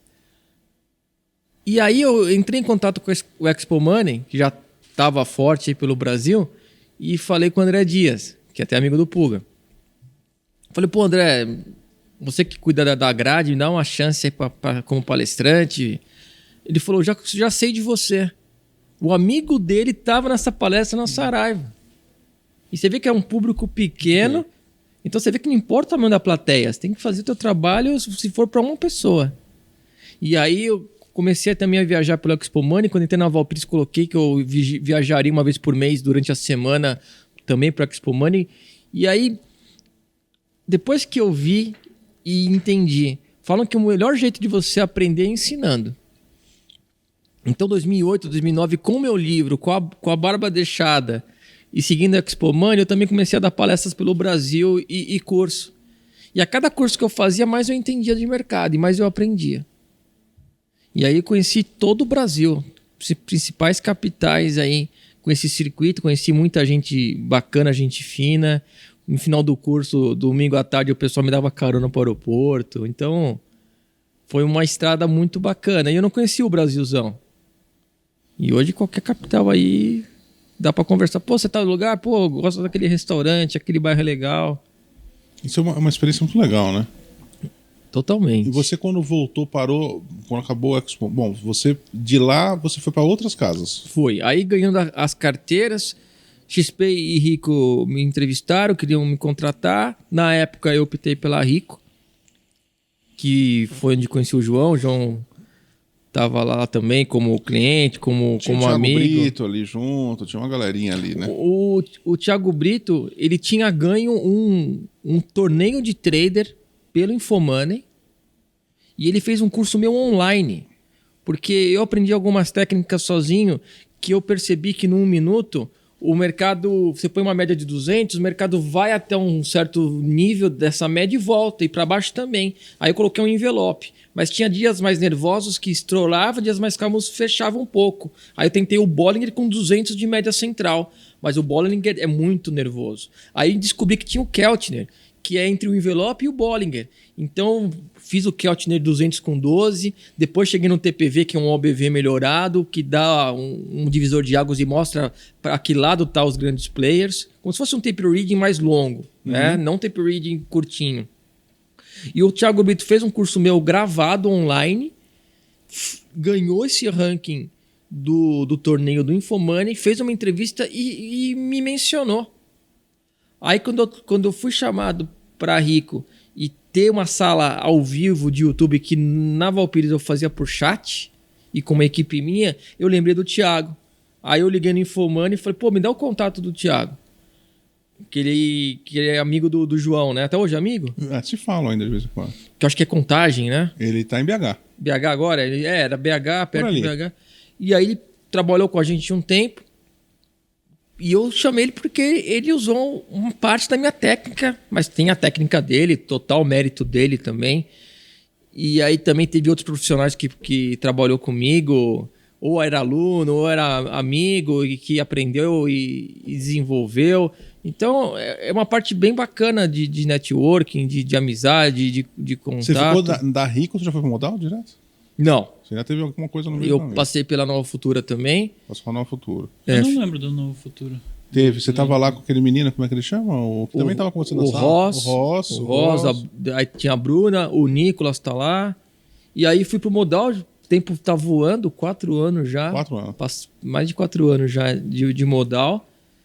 E é o que você falou. Quando o Puga fez o Modal, ele levou pessoas que trabalhou com ele. Aliás, a Rico cresceu por culpa do Puga também. É mesmo? Você sabia? É, né? Porque quando pegou a base do Banif, é verdade, que a Rico deu uma mudança de patamar. E quem construiu o Banif foi ali o Puga também. Foi o Puga. E também o Spinelli, um belo case. E aí no Modal, a gente já conversava, já trabalhava até lado a lado lá na Faria Lima, quando ele estava na Spinelli, que a Valpires era do lado. E aí no Modal... O Modal explodiu. Era pequeno, mas já explodia com a ajuda de vocês. Já estavam com uma base muito forte. Eu via no ranking de corretora já o Modal muito forte em mini contratos. E aí não deu para... Não sei quem é, deixa quieto aí. E aí eu fui pro Modal. E foi a melhor coisa que aconteceu, porque muito forte. Puga é um cara que conhece muito de mercado, muito inteligente. Eu acho que o legal ali, eu posso estar com a impressão errada, tá? É porque eu peguei essa fase ali, eu lembro de você mudando, chegando para Modal. Quer Coca Zero? Eu quero, obrigado. Nossa, esse não quer Não, obrigado. Eu acho que é interessante porque na época, justamente o foco, junto um pouco com a nossa parceria que tinha, né?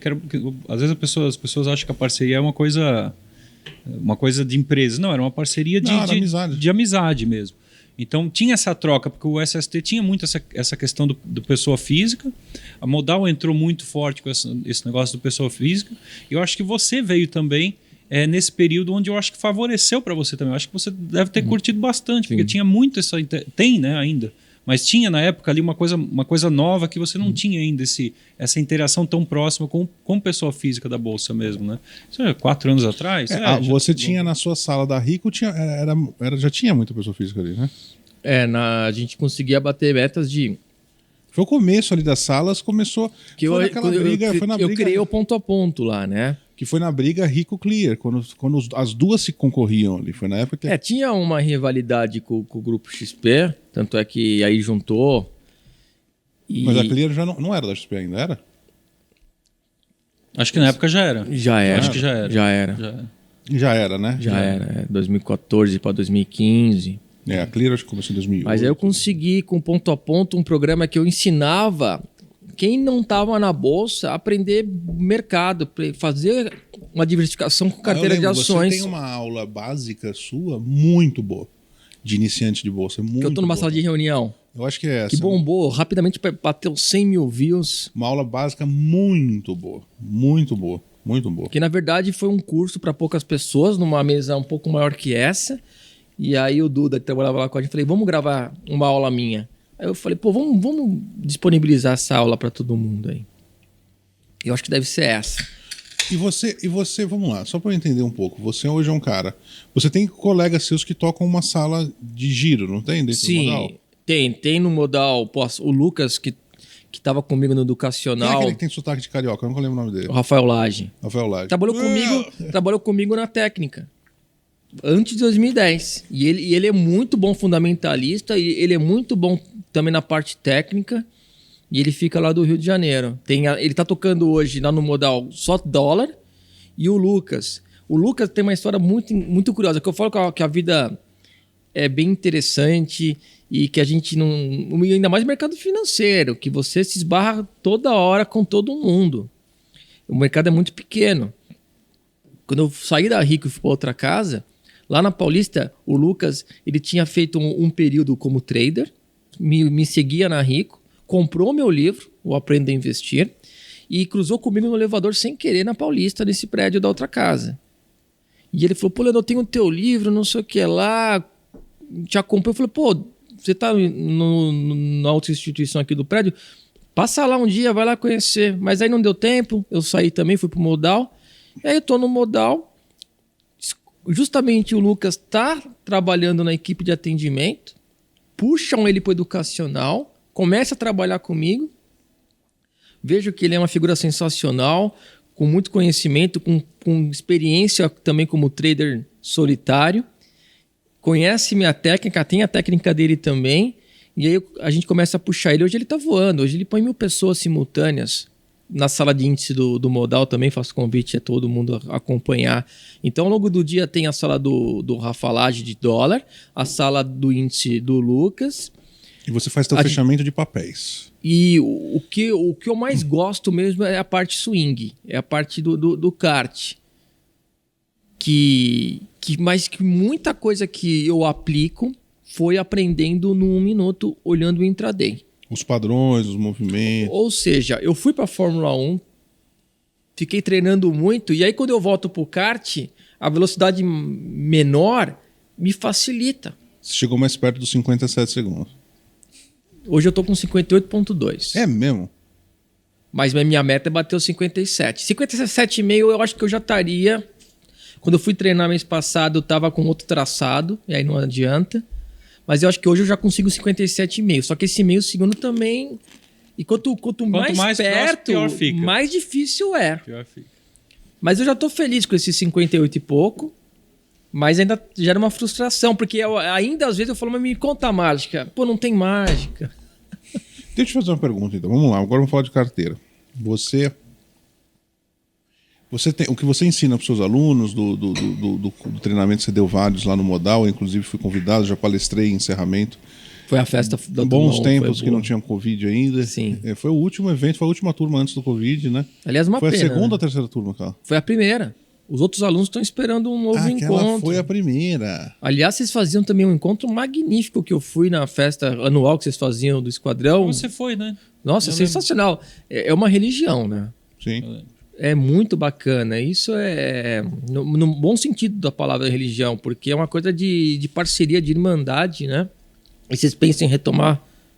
Sim, os eventos, sim. Agora sim. E não, vai ser legal. Esse ano acho que as coisas voltam, né? Mas você ensinou pra galera fazer o teu treinamento é pra carteira, é pra montar uma carteira de swing. Uma carteira de ações. Uma carteira de ações. Você, obviamente, o que a galera faz lá não tem as obrigações que tem na carteira recomendada da Valor, por exemplo. Que E poder ficar líquido, né? Esse mês não vou fazer nada. Ou tem um stop no meio da semana. que eu até oriento os alunos. Falo, olha, até no fechamento, falo, pessoal, esse papel tá na carteira que nem Petro. A Petro rompeu o triângulo ascendente de novo, fez um engolfo, alguns dias até falei, protege o lucro aqui. A carteira não, a carteira devolve tudo. E é muito comum acontecer na carteira mensal, o papel sobe 15% a primeira quinzena e devolve tudo na segunda. E é uma frustração absurda. E aí que tá, você é considerado um dos maiores campeões de carteira Pelo que eu recomendada. acompanho desde 2009, compilando os rankings da Exame, Valor, Infomoney e alguns outros menores, eu sou o que tem mais carteiras vencedoras, mais vitórias anuais. Ou Mensais seja, eu também nem contei que eu já ganhei muito mensal, mas eu já falo da anual. É anual, porque se o cara vai fazer isso por longo prazo, é legal ter essa visão. É. E o mensal ele tem muitas variáveis, né? Ali de É porque o gráfico, na minha opinião, do Ken do mês diário ou pouco nos 60 minutos, para uma carteira, né? ele funciona muito num universo de 1 a 2 semanas. Uhum. Agora, por um mês, é o que acontece muito, como eu falei. Primeira quinzena vai lindo, segunda... A média dos meus 3 swings são 8 a 9 pregões. Exato. Aí cai fora, É um boa. período ótimo. Porque 30 dias, 22 dias corridos, úteis... Já é quase um position já. Aí muita coisa muda. Então o petróleo que estava subindo começa a cair, o minério também que estava caindo pode voltar a subir. Muita coisa muda nesse período. Você, então, de 2009 para cá, se alguém tivesse só na tua carteira recomendada nesse tempo todo, tinha feito uma bela rentabilidade. Sim. Mesmo com os períodos ruins. Sim. Você teve anos negativos? Teve, mas bateu o Ibovespa. Então, a alfa você sempre buscou. É raro perder por Ibovespa. Esse ano que está um pouco mais complexo, que a gente está um pouquinho para trás, mas ainda tem um ano pela frente. E o ano recente com o maior destaque foi 2019, antes da pandemia, que a carteira deu perto de 90% e o segundo colocado fez perto dos 60% e os outros lá para 30%. E eu porrei. E aí, porque eu peguei alguns papéis que fizeram bandeiras rumo a gap, alguns padrões bem porrada Aqueles mesmo. que você gosta, né? Aquele que eu gosto na veia, aquele que eu falo, pessoal, isso aí não dá para perder. Não que não tem chance de perder. Pode ter 10% de chance de perder, mas você não pode perder a oportunidade. Quando acontece isso, que não é toda hora, não pode perder a oportunidade. E aí teve papel que o jornalista me ligou e falou, pô, como você conseguiu tamanha rentabilidade nesse mês? O que você viu no papel? Eu falei, pô, isso aqui graficamente, tá, mas e a notícia? E o fundamento? Eu falei, não, isso aqui foi puramente gráfico. Pô, não é possível. Aí desligou na minha cara. Você utiliza o quê? Você sempre mantém um certo padrão para analisar, por exemplo, para montar uma carteira? Você utiliza só gráfico, utiliza indicadores, utiliza alguma coisa de fundamentos ali? Agora está um pouco diferente com a pandemia e tudo mais. Mas em condições normais de mercado, quando a gente tinha a Magalu que só subia, a VEG que só subia, aquelas ações que estavam na moda e o mercado gostava. E aí o que você falou que é o contrário, que é o PL bem elevado. Você queria foguete decolando. Foguete decolando, mas aí graficamente eu esperava a bandeira. Eu esperava um camp and hand, esperava um descanso. Descansadinho. Eu sempre gosto. Eu Descansadinho. sempre imitei o Leandro aqui Tá descansadinho. Eu falo pro pessoal na sala. Agora tá descansadinho, hein? Do jeito que o Leandro gosta. Porque você quer pegar... Descansadinho é boa. Você quer ficar do lado do Mike Tyson pro swing trade. Você quer pegar o Mike Tyson que vem dando porrada no oponente, o oponente tá grog, o papel subiu 15% em 2 semanas, só que aí o Mike Tyson vai relaxar o ombro, vai dar aquela abraçada no oponente, nem se cansou, e aí ele dá aquela empurrada no cara e vem de novo. Então você pega essa segunda perna, replicando o mastro anterior, depois de um descanso de um papel que está na moda com pele alto, é excelente, é tudo que a gente quer. O que é a bandeira rumo a gap? O mercado ele deu uma queda forte gapando. Mesmo que foi 6 meses a 1 ano atrás. Então estava em 20, caiu para 10. Mas deixou algum gap ou é uma queda forte? A queda forte é um semi-gap, porque se você olhar no intraday, vai ter alguns gaps de leilão, vai ter... Porque às vezes uma barra do semanal ela forma, mas no próprio diário tem os gaps formando exato, também. que o semanal tira 80% dos gaps, né? Só fica de sexta para segunda. Então mesmo uma queda forte, que é um semi-gap, ou mesmo só de pavios que tem gap de corpo, ou um gap realmente completo, aí você esquece, porque a tendência continua de queda. Espera ele dar Ficou de lado, aí deu uma pernada, aí quando ele descansou. Aí tá uma bandeira linda, simétrica, subiu por 20 dias, descansou 20, tá rompendo, tá saindo numa zona de congestão, tem uma queda livre e um gapão lá. Pô, é porrada. Mas não acontece toda hora, ainda mais em papéis líquidos, né? Sim. Sim. É por isso que eu falo, é aquele que eu tenho que fazer. Se tem. Não importa o resultado, você tem que estar dentro. Exato. Né? Pô, o papel tá no Ibov ou no Índice Brasil 100 e tá com um padrão desse, geralmente dá uma porrada. Tem operações assim. Aconteceu uma, acho que essa semana, que eu tava justamente com o pessoal disse: ó, essa daqui, ela pode falhar todas as vezes que acontecer, mas eu sou obrigado a estar aqui. Se eu não faço essa aqui, eu não vou fazer mais nenhuma outra. Porque historicamente é o que você testou que mais funciona. E ela deu errado. Verdade. Mas acontece. Não, lógico, faz parte da probabilidade. Mas assim, cara, tecnicamente tá tudo ok. É a operação mais clara que você tem. De repente, pô, o mercado todo nebuloso. Aparece aquela oportunidade de lista. Você fica desconfiado. Eu falei com o pessoal, você sabe quando a esmola é demais? Você fala, cara, eu sou obrigado a fazer. Então, você faz. Quando você vai fazer a carteira recomendada, só para galera que não entende, tá? Entender o que é a carteira recomendada. Conceito. O conceito tá divulgado hoje na Valor, né? As bancos, instituições, corretoras têm uma carteira ali recomendada, é uma atualização que é mensal. Tem na Exame também, tem variações de quantidade de papéis. Tem regras, cada agente de publicação determina uma regra. Sim, tem. Tá escrito as regras, inclusive. Tem ranking que tem regra de ter liquidez. Mínimo 1 milhão de volume diário. Você não pode colocar, por exemplo, BDRs, outras você pode colocar algumas ETFs, tem alguns que colocam. Quer dizer, todo mês, só para a galera entender, todo mês você tem que mandar para Valor. Ou para Exame, ou para Exame. O que você saiu, o que você entrou. É isso. Sim. E aí o balanço é deles, o balanceamento é deles. É um número que tem máximo. Não, mas o peso você fala também. Você também fala o peso. Se é equitativo ou se você quer pôr 20% num papel, 10% em outro. Tá, e aí eles vão fazer o controle do lado deles. Tem ranking que faz controle, tem ranking que é em tempo real, real time, e tem ranking que você fala o quanto quer, e você tem que também olhar o vizinho, porque às vezes o vizinho mandou um número diferente que pelo que você acompanhou. É ruim. O valor funciona automático? O valor é real time. Tá. Qual que é pra mim a pica da carteira recomendada? Não tô falando, gente, que vocês não podem olhar como um benchmark.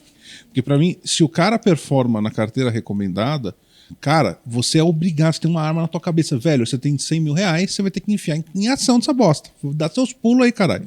Então, eu acho que é admirável conseguir performar com essas condições, você não ter a liberdade de ter caixa.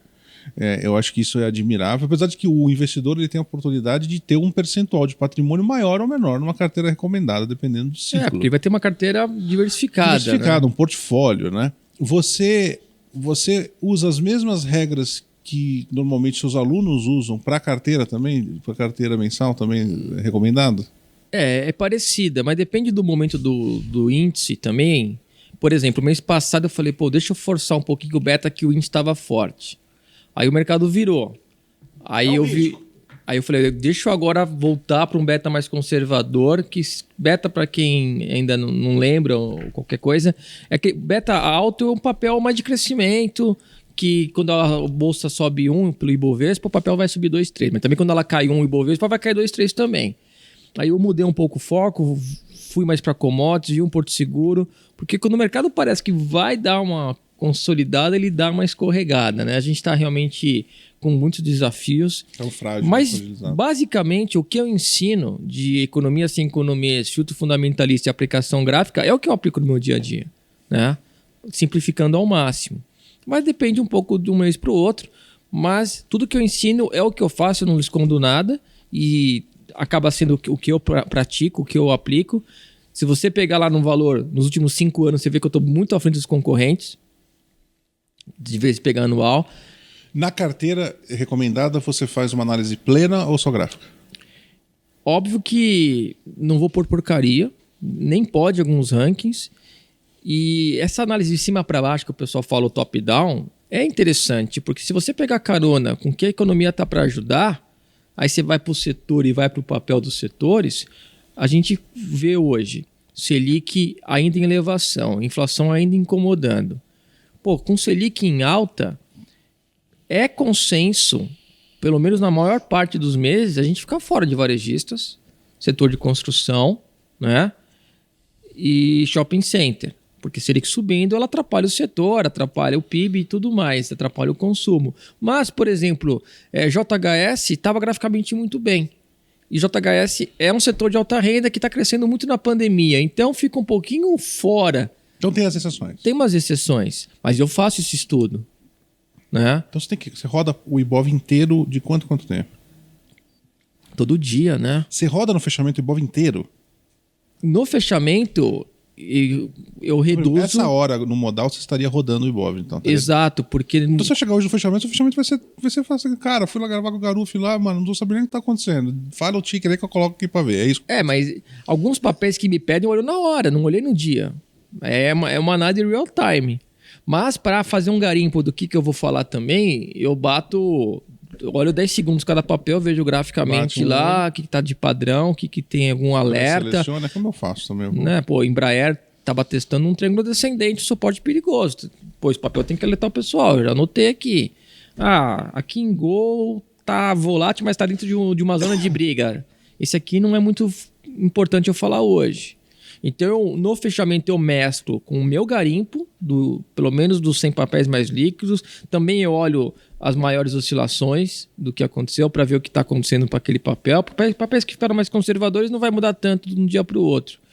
Então, é uma mescla do meu garimpo com os papéis mais demandados. A gente tem o nosso Telegram lá. Pode falar o Telegram? Pode. Olha o jabazinho aí. É o t.me/Leandro Martins Modal. Ou t.me/canal Leandro Modal. Um é interação, outro é transmissão. E no interação, as pessoas pedem ao longo do dia papéis. E aí eu mesclo o meu garimpo com os papéis demandados no Telegram ou nos comentários do fechamento do dia anterior, também no chat durante a transmissão ao vivo. As pessoas têm tendência de pedir modinhas, não tem? Para Oi eu dou tchau. Sempre falei isso.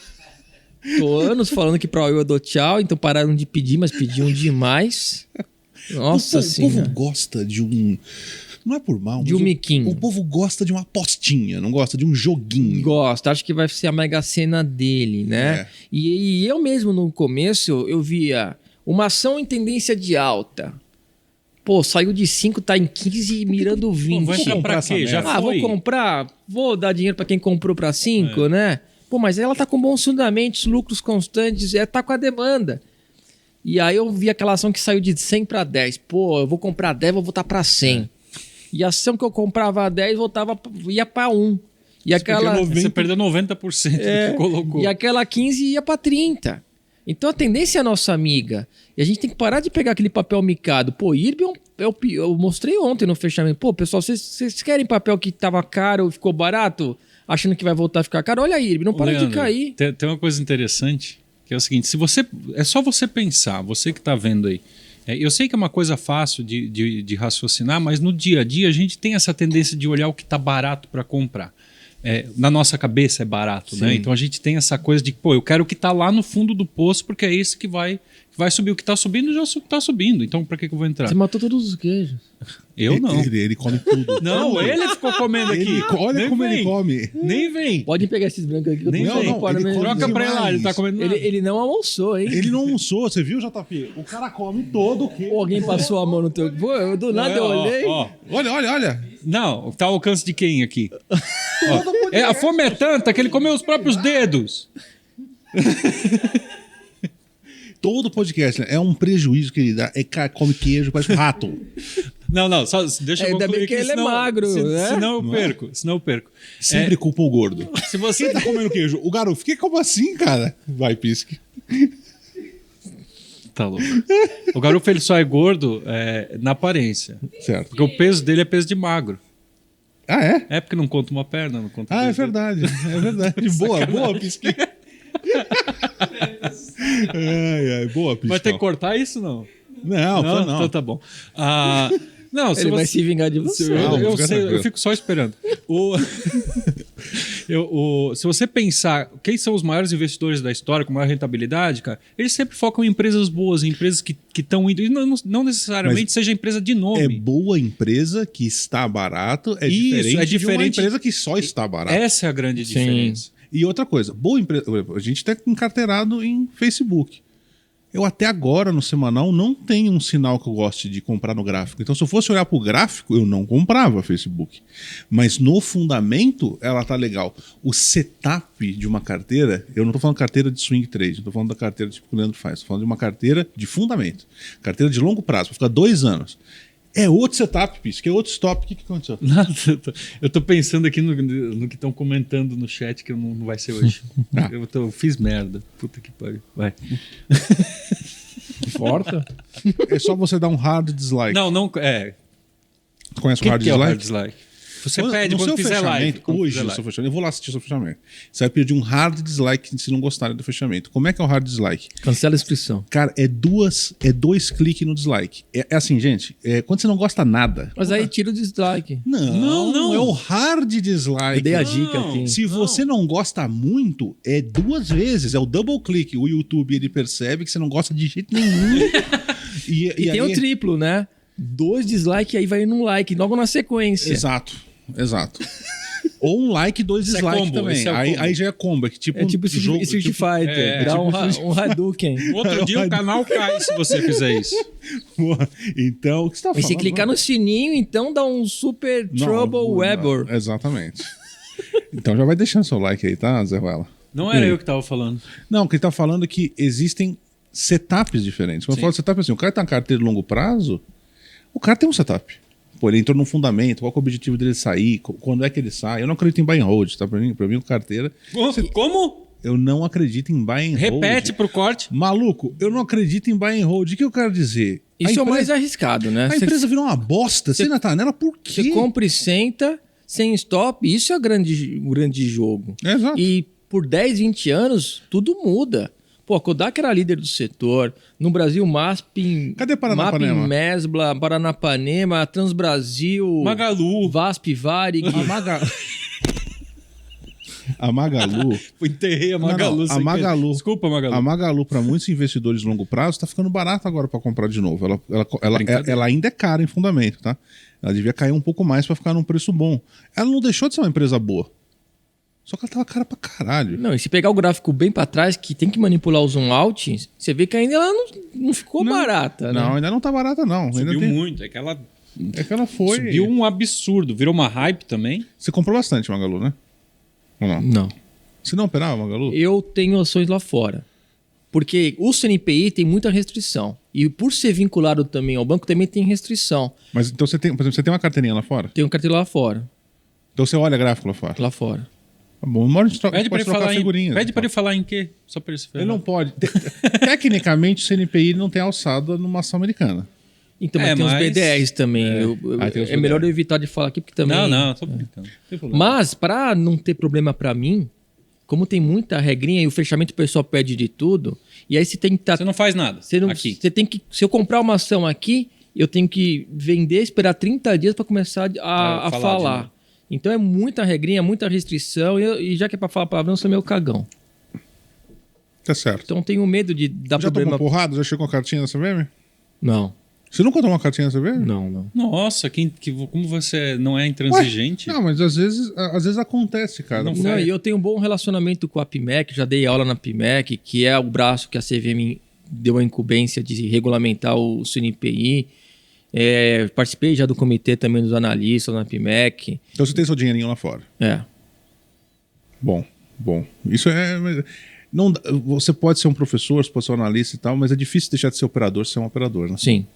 Não, mas você tem que ter a prática. Você ter só a teoria e o day trade, que tem muita polêmica, me ajudou demais. Com essa experiência de cada um dia ser mais do que de um ano. E teve pica também, teve lucro. Eu lembro que em 2008 eu tive um dia muito ruim, porque eu estava na consultoria, eu conciliava operar e tá lá trabalhando. Aí me chamaram para uma reunião, eu tinha entrado num day trade de um miquinho, olha lá fazendo coisa errada.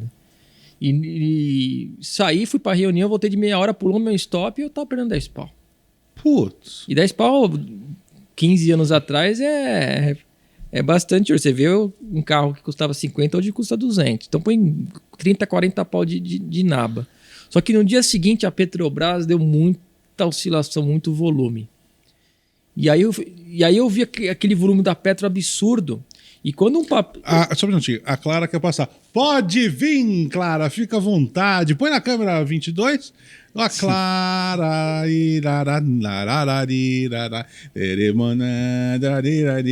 As pessoas não sabem quem é Clara. A Clara? Clarinha nas nossas social medias. Social medias. A Clarinha. E antigamente, num minuto, eu adorava Petro e Vale. Gostou, Clara? Pronto, agora você pode ficar à vontade. Eu não vejo hoje Petro e Vale no minuto com candles com boa liquidez, com bons padrões. Aí eu acho que hoje tem que ir para o mini índice, mini dólar. Mas nessa época, Petro e Vale, 2005, 2006, 2007, até uns 2010, tinha candles bem formados num minuto, fazia bons padrões. Eu tenho vários prints de materiais relíquia aí para provar isso, comparando com hoje. E aí a Vale deu um dia absurdo, que é o jeito mais fácil de fazer day trade. Você pega num minuto, ela tá caindo, rompe a máxima, você entra. Aí faz pá, 5, 10 minutos só para cima. Põe stop na mínima de cada candle e aí eu virei a mão. Fiquei vendido. Eu fiz 12, eu tenho a nota de corretagem. Como é gravado, se quiser, você pode postar essa nota lá. Você pode conferir operação por operação. Foram 12 trades na Petro. Aí eu recuperei os 10 pau, fiquei com 2 mil a mais. Ganhei 12 pau nesse dia, com 12 operações consecutivas só no lucro, porque o volume estava absurdo e era muito raro de acontecer isso. E eu não tinha dormido à noite com o prejuízo anterior. Mas foi muito interessante. E a última operação, eu não consegui zerar. Porque lá na Interfloat tinha um limite de volume diário. Eu nem sabia que tinha isso. Que acho que era 2 milhões. Que eu estava bem alavancado. Eu estava com um pouquinho de valor, mas estava alavancado, deu 12 pau. Aí eu tentando zerar e não conseguia. Aí eu tinha um papel com todos os telefones das áreas lá. Peguei o telefone e falei, eu não estou conseguindo zerar. Num minuto. Me zera isso aí, eu estou ganhando, é a minha última operação para eu parar de operar. Aí ele falou, mas você estourou o limite de operação. Eu falei, aumenta essa porcaria agora. Aí zerou para mim lá. Mas foi um dia muito legal. Eu guardo a nota de corretagem até hoje. Mas eu sei que day trade é complexo, não pode ter pressão por operação. Quando eu parar de trabalhar no mercado, eu quero ficar operando, com certeza. Até, por exemplo, essa queda do dólar que teve agora recente, me doeu pra caramba. Porque quando tava lá no 5,90, eu falei, esse dólar vai cair. E aí eu vi perdendo o canal, falei, puta, aqui era uma venda linda, linda, linda no dólar. E aí saiu de 5,80 para 4,70. Eu falei, pô, se eu tivesse vendido no dólar posicionado... No swing. No swing, não em day trade. Mas para índice dólar, eu acho que dá para ir para os dois lados. Diferentemente de papel, que a gente sabe que é um canalzão de alta no índice. Que nem a gente discutiu bastante no início aqui. Mas, pô, aí você fica com aquela dor de corno, né? Você fala, pô, se eu tô fora do mercado e pegava essa venda, teria feito uma boa reserva aí. Pô, Leandro, eu vou, aliás, pedir para a produção colocar na descrição do vídeo, câmera 37.2. Eu não sei agora, porque essas duas estão muito próximas. Não, é a câmera 13. Essa é a 37, aquela é a ponto 2? Não, 13, 26 e 34 agora é aquela. Isso aqui é os estúdios 13 ou 14 do SST? 16. 16. É, 16. Tem até patinete aqui, pessoal, para chegar. Patinete e tudo mais. Eu vou pedir para a turma colocar na descrição qual é o Telegram do Leandro, para vocês acompanharem esse trabalho que ele faz muito legal em ações no Brasil. Para mim, você é uma referência nessa área, em ações no Brasil. Assim, cara, o teu fechamento é muito legal, vale a pena acompanhar o trabalho do Leandro. Quando você pega bem descansadinho, campo em renda, pessoal, ó, xicrinha e tal, vai lá, quando tá descansadinho. Às vezes trinca, a xícara dá uma trincada, mas é normal, acontece. A xícara trinca. Só até calorzinho do café. calorzinho do café. E muito didático, Leandro, muito didático. Gosto muito da maneira que você passa o conteúdo. Os Telegrams do Leandro. O Leandro, ele fica no canal do Modal Mais, ele tem o fechamento dele lá, o conteúdo, sempre tem um conteúdo legal, além dos treinamentos que ele dá, acompanha o trabalho do Leandro. Vou deixar também o Instagram de sucesso, o seu Instagram. Lê Martins Oficial. É Lê de Leandro, Martins de Martins e Oficial porque é o oficial. Tem um selinho? Tem um selinho. Caramba, foi fácil conseguir o selinho? Olha, não é fácil. Tendo um QI é fácil. Ah, tá, boa, depois você vai me avisar isso. Porque a gente é um Zé Ruela no Instagram, acho que a gente é um bosta. Mas tudo bem, pode ser que a gente seja mesmo, a gente que não sabe. Às vezes o Instagram Eu tá acho que é mostrando mais essa realidade provável, pra gente. mais provável. Tem o Instagram, vou deixar os contatos do Leandro aí. Trabalho muito legal. Pô, cara, obrigado por você ter vindo. Pô, e passa voando o tempo aqui, né? Passa. Eu só tô acelerando porque eu sei que você tem que voltar pro banco. Você tá mandando as pessoas embora? Não, mas já mas deu ele tem o trabalho já dele são no quase banco. quase, Ele vai chegar em cima da live lá. Ele acha que vai chegar. Ele não sabe Você, quando começa a encerrar o programa, você demora 47 minutos pra encerrar, em média. Deixa eu levantando, então. Algum recado, Pisco? Cuide-se, lave as mãos e...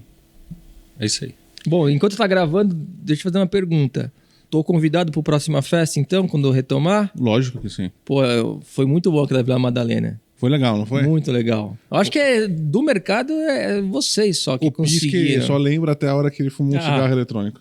De um outro cara lá. Fui enganado, fui tapeado naquela Foi festa. tapeado, mas essas conversas a gente faz offline. Vamos ter que fazer, tem que fazer. A tradição do Esquadrão, fazer um encontrão assim, beber, conversar. Foi muito legal mesmo. Beber e conversar, né? Não? Sim, eu só comentei corrida Fumar, de patinete. cigarros. A gente fez corrida de patinete na ladeira, ali na Vila Madalena. Meu Deus. Não sei se o Pulga desceu a ladeira de patinete. Não, Não, acho o que Pulga Pulga não. Eu já me machuquei feio com isso aí. Ralei todo o cotovelo. O cara é divertido demais. Essa parte do mercado é muito divertida, cara. Cara, é muito legal mesmo. E é legal o podcast com vocês. E você tem voz de radialista. É? Não tem? Aí, ó. Tá bom. Fala assim, ó, tinha suspirado. Olá, Leandro Martins. Leandrão, muito obrigado mesmo. Eu que agradeço. Pessoal, olha só. Deixando aquele negócio de sempre. Deixa o like, tá? Vale a pena. Por que vale a pena deixar o like?